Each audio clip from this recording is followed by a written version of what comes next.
Halo sahabat religi dimanapun berada, kembali lagi dengan saya Mega Dewi dalam program Sukma Podcast. Sukmaku, sukmamu bersama untuk negeri. Oke sahabat religi, jadi hari ini kita kehadiran bintang tamu yang sangat luar biasa. Beliau adalah pemuda yang sangat berprestasi dari Kabupaten Karangasem. Dan saat ini kita akan lebih kenal, lebih dekat dengan beliau dengan ngobrol-ngobrol yang seru. Nah untuk itu langsung saja kita sambut DPK Pradah Indonesia Karangasem I Gede Jaya. Om Swastiastu Bli. Om Swastiastu. Nggih Swastiastu, gimana nih Ki kabarnya Bli? Baik, sehat. Astukare sehat. Sehat. Lalu sekarang aktivitasnya sehari-hari ngapain aja Bli? Kalau aktivitas sehari-hari saya sih sendiri itu keseharian ya sebagai pegawai kontrak di bagian Kesra di Pemda, dan juga kalau selain itu juga bertani juga, keseringan sore-sore pulang dari kantor itu bertani, dan juga kalau Sabtu Minggu kalau tidak ada waktu luang itu saya punya usaha kecil-kecilan lah, jualan kerupuk seperti itu. Oh gitu. Sebelumnya mungkin Bli Gede mau menjelaskan sedikit tentang apa sih sebenarnya Pradah Indonesia ini Bli kepada sahabat religi dimanapun berada. Oh ya. Sebenarnya Pradah Indonesia itu adalah perhimpunan pemuda Hindu di seluruh Indonesia. Nah, untuk Pradah ini sendiri itu ada tingkatannya.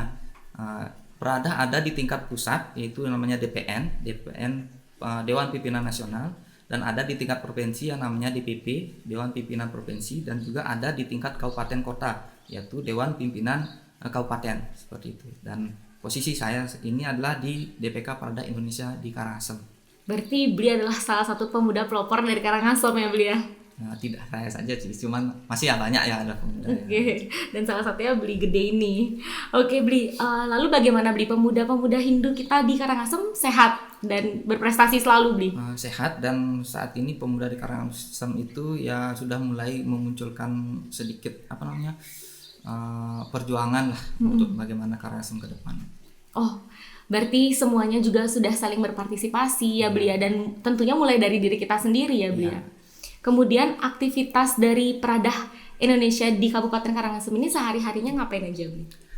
Sebenarnya Pradah Indonesia Karangasem ini punya banyak sekali program, cuman kita menjalankan semua itu juga melihat situasi juga. Nah, program-program yang sudah kami laksanakan itu juga kan bersentuhan juga dengan pemuda seperti itu. Jadinya kami selain juga sebelum kami melaksanakan kegiatan, kami juga melakukan diskusi dengan intern, dan juga diskusi dengan organisasi yang lain, bagaimana layaknya kita berkolaborasi lah dengan sesama pemuda seperti itu, agar istilahnya pemuda itu bisa menjadi motivator untuk pemuda yang lain dalam untuk berjuang bersama membangun Karangasem.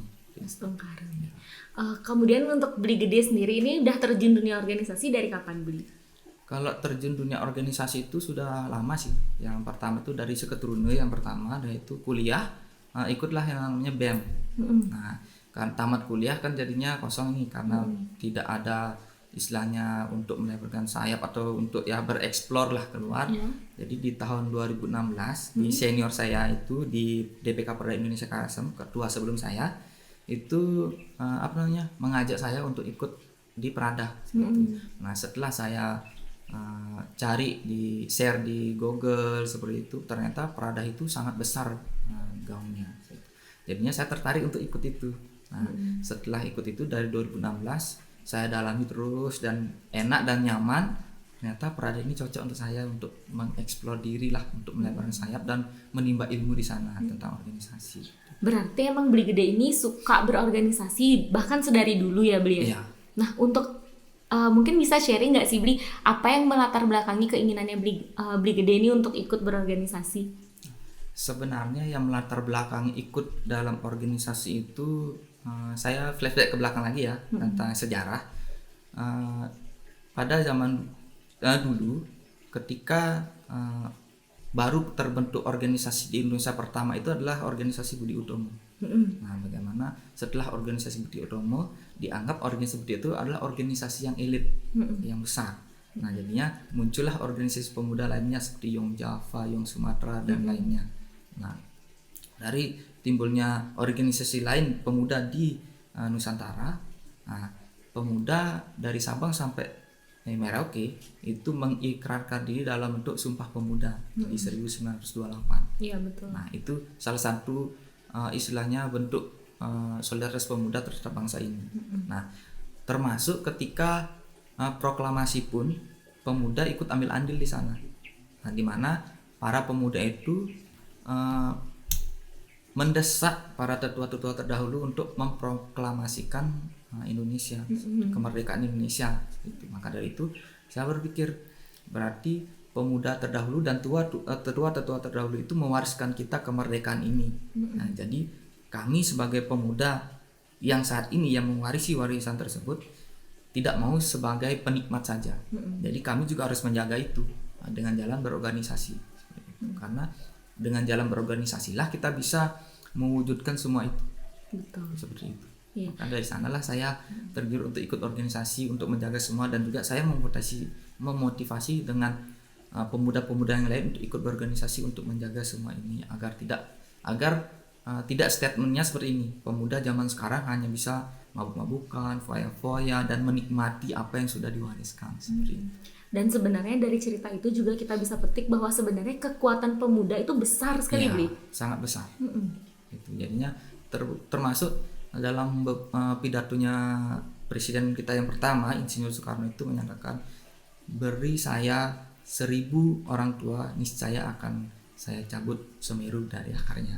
Nah sedangkan yang lain, beri saya 10 pemuda maka akan kuguncang. Nah, itu contoh bahwa pemuda itu sangat besar pengaruhnya terhadap pembangunan suatu daerah. Begitu pula untuk saat ini ya, Bli. Iya.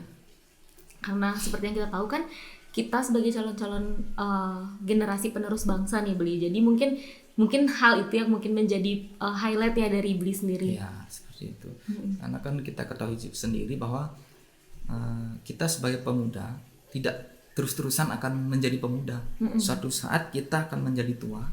Nah, ketika kita tua, kita harus juga memberikan contoh kepada generasi muda kita agar bisa meneruskan apa yang sudah kita perbuat sekarang. Ya, Gitu. benar Jadinya sekarang kita berbuat ikut organisasi. Bagaimana kita mempersiapkan diri dari sekarang ketika 10 tahun, 20 tahun kemudian yang menjadi pemimpin saat ini kan sudah mulai tua. Jadinya kita harus siap menerima tongkat estafet kepemimpinan sekarang di masa depan. Ya, setengah Bli. Dan ini saya dengar-dengar ada informasi kalau Bli besarnya itu sempat di luar Bali ya, Bli ya. Iya. Dan kemudian kembali ke Bali ketika kuliah. Ya. Itu bisa diceritakan mungkin Bli pengalamannya. Oh ya. Sebenarnya waktu itu saya kelas 2 SMP. Nah, jadinya bapak saya itu kan PNS di luar Bali, ya, di Sumba Barat ya. Itu tamat kelas 2 SMP saya diajak ke sana. Nah, jadinya saya besar di sana, SMP dan SMA saya di sana. Dan waktu SMA itu saya nakal di sana. Tidak seperti sekarang lah. Nah, itu saya nakal keluar rumah jam 7 malam, pulangnya subuh jam 5, jam 4, jam 3 pagi. Itu keluarnya baru jam 7 malam, Bli? Iya, keluar rumah dan pulangnya pagi. Pulangnya jam 5 pagi? Iya. Berarti kebalik ya, Bli, ya dunianya? Iya, itulah masa muda saya waktu SMA kan, seperti itu. Dan juga itu pun pernah tidur di luar seperti itu karena tidak dibukakan pintu. Pernah juga seperti pencuri masuknya lewat jendela masuk ke dalam rumah. Oh, ngendap-ngendap berarti, Iya, Bli? itu. Nah, itulah saya waktu gini menikmati masa muda yang bisa dibilang pembangkang seperti itu. Dan nah saat itulah saya tidak pernah mendengarkan kata-kata orang tua. Hanya bisa kalau orang tua sudah bilang tinggal di rumah sehari saja baru tinggal di rumah, kalaupun tidak sudah pasti jam 7 itu sudah tidak ada di rumah seperti itu. Nah ketika itu saya merasakan pengalaman yang sangat pahit ketika saya kelas 3 SMA. Saya itu tidak lulus SMA karena tidak mendengar kata-kata orang tua itu, karena tidak pernah belajar, walaupun tetap dapat ranking di sekolah, ranking 2 dan ranking 2 umum seperti itu. Cuman belajarnya itu hanya di sekolah saja, di rumah keluar kerjanya seperti itu. Dan juga SMA tidak lulus, dan juga waktu itu saya melamar polisi. Jadinya karena SMA tidak lulus, jadi polisi pun gugur secara otomatis. Nah dari tamat SMA itu saya diputuskan untuk ke Bali berlibur, sebenarnya bukan untuk kuliah, berlibur. Dan juga itu berlibur akhirnya Dan saya merasa memang pada waktu itu lebih nyaman di sana karena saya kan sudah lama di sana, lebih nyaman di luar Bali karena di sana ramah dan banyak teman. Kalau saya ke Bali kan teman saya hanya teman SD dan itu pun sudah sedikit untuk ditemukan seperti itu. Ya, saya di sini dan saya disuruh kuliah. Akhirnya saya kuliah, itu pun kuliah karena saya mendapatkan beasiswa. Itu.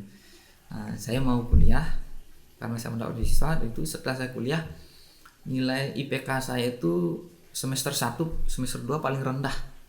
Karena saya kuliahnya itu jarang-jarang gitu, karena saya tidak ada keinginan untuk kuliah. Ketika semester 3 saya baru merasakan bahwa menuruti apa yang nasihat-nasihat orang tua itu sangatlah penting, dan itu pun bisa menjadi kesuksesan bagi kita. Karena ketika semester 3 saya ikut organisasi BEM. Di sana saya kenal dengan banyak teman, saya kenal dengan banyak orang, bahkan saya kenal dengan orang-orang besar seperti itu. Jadinya, ternyata begini hidup di Bali, dan kalau kita memanfaatkan sebenarnya hidup sebagai pemuda itu seperti ini. Nah, di sanalah saya sedikit berubah. Mulai kalau dulunya kalau saya nelpon orang tua itu, halo Pak, kirimin tis, nah gitu aja bahasanya, nggak pernah lah ada sopan santunnya. Jadi nelpon orang tua kalau minta uang aja. Iya. Nah itu ketika saya terjun di organisasi dan berpikir bahwa kalau selamanya kita seperti ini, kita akan jadi apa? Contohnya SMA sudah nggak lulus kalau kita nggak mengikuti apa kata orang tua. Cita-citanya polisi tapi gagal karena hal tersebut juga, karena pembangkang nggak mengikuti apa keinginan orang tua. Jadinya saya itu merubah pola pikir, nelpon orang tua swastiastu Pak, nu ada pis Pak, masih ada uang, kalau ada kirimin saya uang saya habis. Nah seperti itulah kembali pola pikir saya ketika menelpon orang tua seperti itu. Jadinya dari sanalah mulai sedikit ada perubahan. Jadinya merasakan kasih sayang orang tua pun lebih. Jadi dari kehidupan sehari-hari pun lebih berwarna seperti itu. Jadinya itulah pengalaman-pengalaman yang saya, bahwa saya juga memberikan kepada adik-adik saya atau teman-teman saya, seburuk apapun ataupun sejelek apapun orang tua kita kalau yang melahirkan kita, yang membesarkan kita, yang berjuang untuk kita, yang terbaik untuk kita, bukan yang terjelek. Tidak ada orang tua yang ingin anaknya itu jelek. Betul. Itulah yang saya dapat terima. Makanya sampai dengan saat inilah saya tetap, istilahnya kalaupun orang tua saya bilang saya pasti ikut, kecuali kalau sedikit gini ada argumennya, ternyata kalau hasilnya memang baik ya kita ikuti. Dijalani. Betul. Sebelumnya Beli sudah berkeluarga ini sekarang. Sudah berkeluarga. Kemudian kan Beli berorganisasi iya, berkeluarga iya, sedang bekerja juga iya. Kemudian gimana nih Beli cara time manajemennya ketiga hal ini? Itulah sebenarnya gunanya berorganisasi. Yang kita dapat di organisasi itu bagaimana kita bisa memanajemen waktu. Benar. Nah, kalau saya di kerja kan Senin sampai Jumat. Itu organisasi itu juga saya jalankan, keluarga juga iya. Cuman saya kalau saya sedang kerja sambil nih kalau ada istilahnya rapat ataupun undangan ataupun kegiatan-kegiatan organisasi, kita sambil pikirkan di sana, sambil kerja sambil berpikir gimana menjalankan organisasi ini dan agar tidak terbentur dengan keluarga. Nah, untuk rapat-rapat dan kegiatan itu saya laksanakan Sabtu Minggu.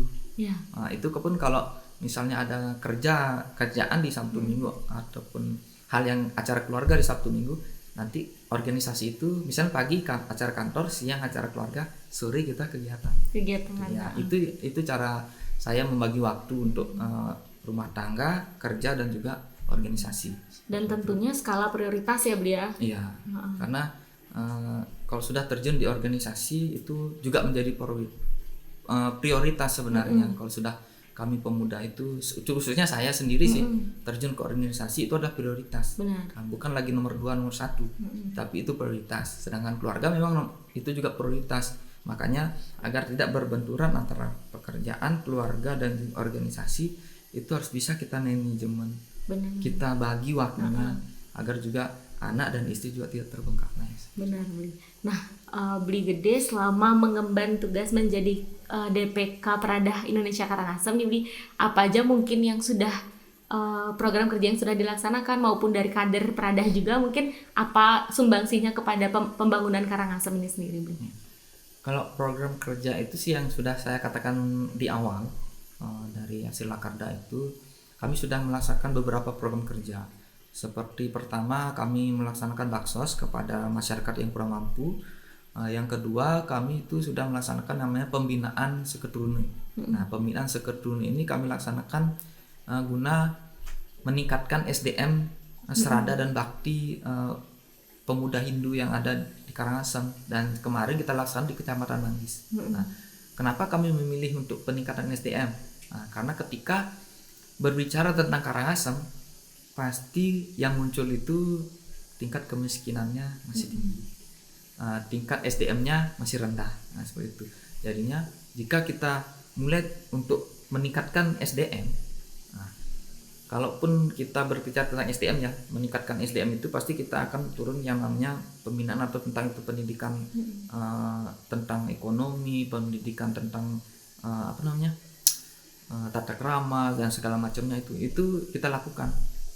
Nah, jika SDM-nya masih rendah, setinggi apapun pemimpinnya, profesor, doktor, pemimpinnya, itu akan menjadi kesenjangan kepada rakyatnya, kepada masyarakatnya. Karena apapun visi misi ataupun program yang dijalankan oleh pemimpinnya itu akan digagal pahamkan oleh masyarakatnya karena tingkat SDM-nya masih rendah. Nah, dengan kami ikut serta menjadi sinergi dengan pemerintah itu untuk meningkatkan SDM pemuda Hindu, itu bisa meningkatkan sedikit SDM yang ada di masyarakat seperti. Jadinya jika SDM sudah meningkat, jadinya kesenjangan antara pemimpin dan masyarakat itu tidak ada. Benar. Apapun yang dikatakan oleh pemimpinnya akan diterima dengan jelas oleh masyarakatnya seperti itu. Nah, itu yang kedua. Yang ketiga itu kita melaksanakan peradah ngejot beceleng. Nah, ini mungkin agak sedikit nyeleneh ya, peradah ngejot beceleng. Nah, cuman yang namanya budaya di Bali, budaya ngejot itu ada dari dulu. Benar. Ngejot itu memang ada dari dulu. Cuman itu sudah mulai hilang. Jadinya, dan kami membuat peradah ngejot itu bukan semata-mata kami hanya bagikan kepada masyarakat. Nah, kami memilah. Kami memilah itu bukan berarti kami orang yang kita kenal kita kasih, bukan. Jadinya peradah ngejot beceleng ini kita berikan kepada warga yang kurang mampu, dan kita laksanakan sebelum Hari Raya Galungan setiap 6 bulan sekali. Nah, seperti itu. Ya, itu pun kenapa kami bilang berikan kepada warga yang kurang mampu, karena kan ketika menjelang Hari Raya Galungan, warga yang kurang mampu itu kan tidak hanya memikirkan tentang gimana penampahan, apa yang akan kita tampah, apa yang akan kita buat. Karena kan fokus pada upakara yang akan dibeli seperti itu. Nah, jadinya kami memberikan memberikan beceleng itu kepada warga, dan itu pun kita terjun sendiri, kita mencari data sendiri. Yang memang benar-benar warga itu kurang mampu seperti itu. Nah, itulah program kita. Dan yang terakhir kita melaksanakan yang namanya peradah penanaman pohon upakara. Nah, kenapa kami memilih penanaman pohon upakara bukan penghijauan seperti itu? Karena kami di peradah itu sudah mulai membaca di lingkungan kita, khususnya di bidang pertanian, itu mulai susahnya diperoleh tanaman upakara. Ada membuat suatu upacara sampai keliling dia nyari tanaman upakara yang dia gunakan untuk upacara tersebut. Jadinya karena sekarang sudah mulai punah tanaman upakara itu, kami dari Peradah memunculkanlah program penanam tanaman upakara. Nah, itu sudah 2 kali kami laksanakan. Di Abang 1, di Manggis 1. Seperti itu. Itu pun sukses, dan itu akan tetap berlanjut kami laksanakan tanam tanaman upakara itu. Ya, luar biasa sekali berarti program-program kerjanya, dan ini berarti memang setiap tahun rutin dilaksanakan ya, Bli. Kemudian nih Bli, sebagai seorang pemuda nih yang bergerak juga di bidang keagamaan, bagaimana Bli sebagai mungkin salah satu pemuda ya Bli ya, melihat pelayanan di Kementerian Agama Kabupaten Karangasem, Bli? Kalau melihat dari segi pelayanannya itu sudah bagus, apalagi sekarang kan di Kementerian Agama, khususnya di Karangasem ya, sudah ada yang namanya pelayanan 1 pintu itu ya. Nah, itu sangat bagus. Jadinya terbuka, terintegritas. Itu sudah bagus. Dan saya pun beberapa kali bahkan sering koordinasi ke Kemenak, dan itu ramah dan cepat, dan tidak istilahnya lama dan menunggu itu tidak. Jadinya sangat baik, dan ke depan semoga Kemendag itu semakin dipertahankan dan semakin ditingkatkan lagi pelayanannya, karena walaupun sekarang sudah baik, jangan pernah merasa tinggi ketika disanjung, itu saja. Karena kan banyak orang ketika disanjung menjadi di sanalah kelemahan seorang. Jadinya kami dari pemuda merasakan pelayanan Kemendag itu sudah sangat baik. Bahkan kami dulunya itu meminta rekomendasi untuk terdaftar di Kementerian Agama RI. Itu prosesnya sangat cepat. Kami hanya melakukan surat, diproses, dan beberapa harinya itu sudah keluar dari langsung ke Kemenag Kanwil ya, yang di provinsi, langsung ke pusat dan langsung keluar sertifikatnya, dan kami langsung dihubungi dan mengambil sertifikat tersebut terdaftar di Kemenag. Berarti sangat tanggap ya beliau? Iya, sangat tanggap. Oke, ini Beli Gede terakhir untuk closing statement, mungkin Beli Gede bisa memberikan sedikit motivasi atau kata-kata kepada sahabat religi dimanapun berada, khususnya bagi pemuda-pemuda kita, Beli. Untuk closing statement sebenarnya sih dari awal saya sudah katakan bahwa kita pemuda jangan mau menjadi generasi yang penikmat seperti itu. Jadi kita pemuda itu harus merubah statement bahwa pemuda itu dibutuhkan oleh suatu daerah guna untuk membangun daerahnya, khususnya di Karangasem seperti itu. Jadinya khusus untuk pemuda Karangasem ataupun pemuda yang di luar Karangasem ya, untuk pemuda secara umum, mari kita berorganisasi untuk mempersiapkan diri guna untuk menerima tongkat estafet kepemimpinan entah di Bali, di pusat maupun di Karangasem khususnya. Karena kita sebagai pemuda bukan hanya terus-terusan menjadi pemuda. Suatu saat kita akan menjadi tua, dan kita pun harus mewariskan apa yang sudah kita buat kepada anak cucu kita. Kalau sekarang kita berbuat hal yang jelek, anak cucu kita juga akan mewarisi hal yang jelek. Kalau sekarang kita berbuat hal yang baik, maka anak cucu kita juga akan menerima hal yang baik. Jadi tidak salahnya kita berorganisasi untuk mempersiapkan diri ke depan. Tidak salahnya kita berorganisasi untuk merubah Karangasem lebih baik. Karena di organisasi kita mendapatkan banyak hal. Kita bisa mendapat banyak teman, kita bisa mendapatkan pendidikan mental di sana, kita bisa mendapatkan bagaimana cara memimpin, cara memanajemen, dan terlebih lagi kita mendapatkan yang namanya jaringan.